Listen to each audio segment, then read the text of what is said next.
Okay, so hi everyone, my name's John Hudson. I'm the VP of App Advertising at Criteo. For those of you that don't know Criteo, Criteo is a performance marketing platform which drives sales for clients online, on mobile, on social, and on search. The company has about 14,000 advertisers globally in over 30 countries, so a true global company. And we analyzed last year over $1 billion worth of transactions. The majority of clients use us because we can deliver performance at scale. So today I'm here to talk to you about app maturity, and to give you a little bit of background, Criteo got into the app space in 2013 through an acquisition we made. And really from there, it's become one of our most fastest growing and most important channels within the whole business. And I've got some really great data to talk you through today, so I'm quite excited to show you that. And then when I started to think about maturity and apps, you know, the first apps I think appeared on the App Store in 2008. Hopefully there's no one in the audience that was kind of doing app marketing then, because they might trump me on knowledge. But you know, it's some 9 years later, and I kind of wanted to get a check in the room of whether people feel that apps and app marketing is now starting to get towards a mature stage. So I'm going to do the traditional show of hands. Could you put your hands up if you agree with that statement, that you think apps and app marketing is starting to mature now? Okay, good. You put your hand up, you can get a Criteo cushion. Congrats. Okay, so I'm going to talk you through why app maturity matters. I'm going to talk you through some of the ways that we define it, and then I'm going to talk to you about how you can progress your app to a deeper stage of maturity. Quick word about the data. This data comes from our mobile commerce report, which is now called our cross-device commerce report. A little confusing. We produce these reports biannually, so twice a year. And we have one of the largest data sets for commerce and transaction data, rivaled only by the likes of Amazon and Google. So it's a true global look at this data. And the majority of our clients are transaction-based, meaning they're driving either to an in-app purchase, they're driving to some kind of revenue model in-app, whether that be subscription or a commerce transaction. All of this data in this report in full is available on Criteo.com, or feel free to come and grab me. I should be around for the rest of the event.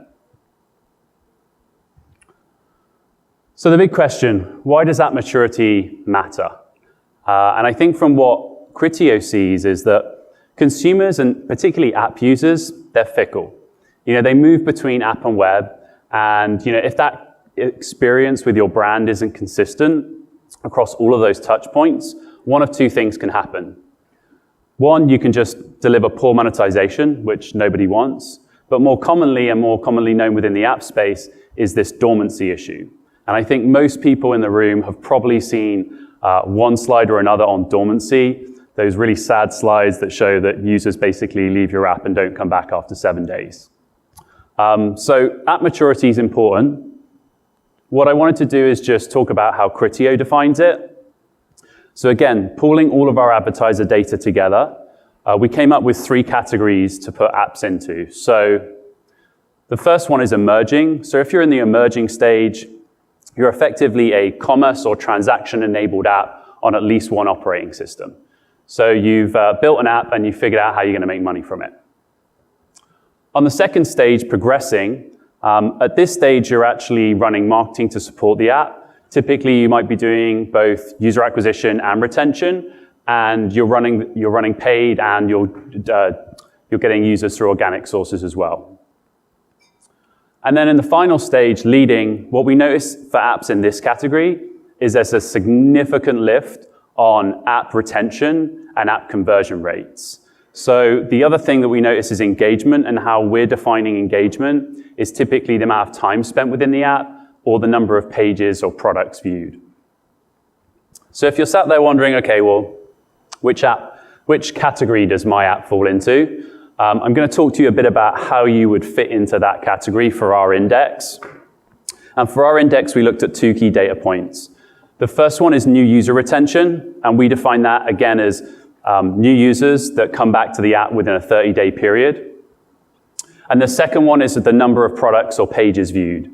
And very quickly what we saw is those clients in the leading category have as much as a 90% increase on conversion rate versus those in the emerging category. So there's a significant business impact. And what you can see here is effectively all of our clients together in a heat map, which shows where they're at in terms of their maturity stage. I think what's interesting about the index, so you can see along the x-axis we have retention rate, and along the y-axis we have products and pages viewed per user. What can often happen is apps can have maybe a high retention rate, but maybe don't view as many products, or users don't view as many pages in the app. That could be indicative of their model. So you might have a good retention rate, but maybe it's not an app that's used every day. So you fall into that progressing category. So why do these categories matter? Well, you can see the impact straight away here on conversion rate. So the progressing category has a 20% lift on conversion rate versus emerging. Leading has a 58% lift on progressing. But I think what's more interesting about this is this data kind of falls into a theme that I'm hearing quite a lot about, both at conferences and through some of the client meetings we have. And that's this theory of kind of this winner-takes-all mentality within the app ecosystem. If you think of the most mature apps, so in their different respective categories, I think of Amazon within shopping, or Uber within travel, or even Line within messaging. Most of those apps have reached that level of maturity where they can now start to pivot their business and offer more services to the end consumer. So if you think about this, the majority of users don't really want to download more apps than is absolutely necessary. So with these mature apps, they have an opportunity to pivot their business, offer more services because users are used to the UI and the interface of that app. So you have the premium ride service that Uber started out as that now offers food delivery. Or the messaging service like Line, which has become a commerce destination. They offer a gaming platform. And there's more and more of these apps which are basically evolving and adding more services. I think if the general consensus in the room is that the number of downloads is certainly slowing. It's definitely not as many as it was a couple of years ago. Users are downloading less apps. Then does that make app maturity even more important? For apps that are in the leading category, not only are they enjoying a much higher conversion rate, but they're actually got a strategic and a growth advantage when they want to pivot their business into new areas. So now I wanted to talk through some of the recommendations of what we would do, or how we would suggest you improve your app maturity. So the first one is making a good first impression, and this kind of sounds obvious, but what I mean by this is capitalize on that initial user intent. A user's gone to the trouble of downloading your app, you have their attention, right? So when they first open that app, you need to make sure that when they visit your homepage, they see what they expect to find. Make sure that the search and the navigation with the app is relatively easy to do. And if you have any kind of carousel, whether it's products or content within the app, make sure that's not moving too quickly so that a user can navigate. I think the other thing as well that we hear a lot about is some of the apps that have like a pre-registration feature before you actually access the app. Try to minimize this if you can. It's not great for both monetization and dormancy if you have to access or go through 5 steps, 5 registration steps just to kind of access the basic features of your app. So think about how you can minimize it. Can you ask for some of that data or information at a later stage? The second thing is simplifying the product browsing experience.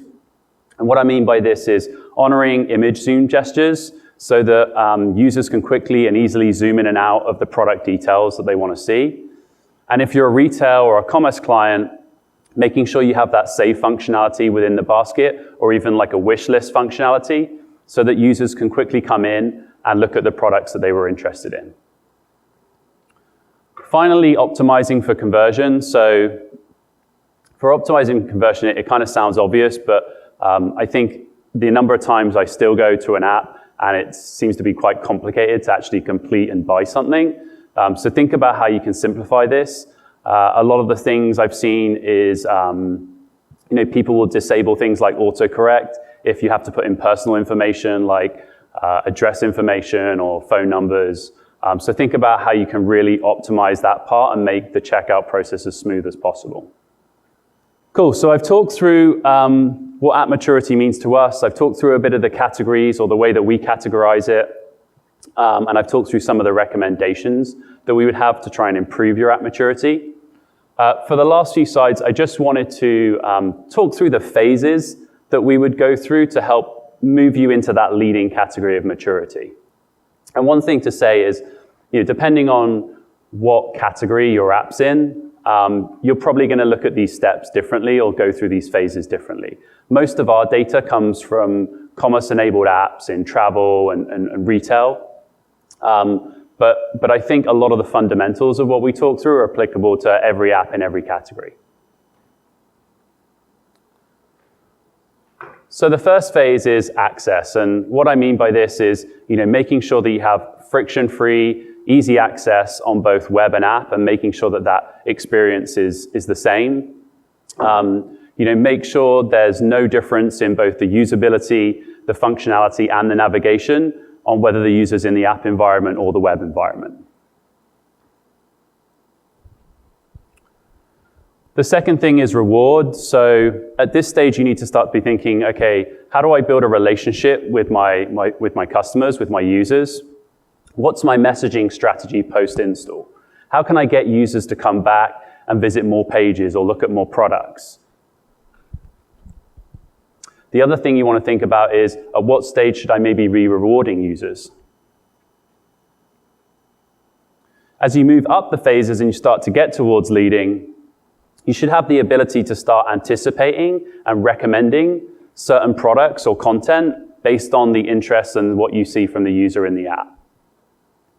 So at this stage, whether it's things like deep linking or whether it's personalizing your ads, you can start to use the data of someone that uses your app relatively regularly. And then as you get towards the final stage, at this stage, most of your clients, or most of your users, will have used your app regularly. They've probably accessed your brand on multiple different touch points. So you want to think about, how can I best reconnect with those users? And the two ways we think about this is timing and tailoring the message. So for timing, can you time this around your own promotions? Or do you have data on the user, let's say it's potentially their birthday or something like that, where you can time the message around that? And then around tailoring the message, again, the best ads that we see that have the best performance are always the ones that have personalized and made the message individual to that individual user. And I can give you two really good examples. Music streaming, when they start to take in the user's listening preferences within all of their messaging to that user, has a great impact. And the other one is retail, when they start to take in the user's previous product preferences or what they've bought before. So that's it. If you have any questions about the App Maturity Index or just about kind of what we've talked through today, I'm around, so give me a shout. And thanks very much.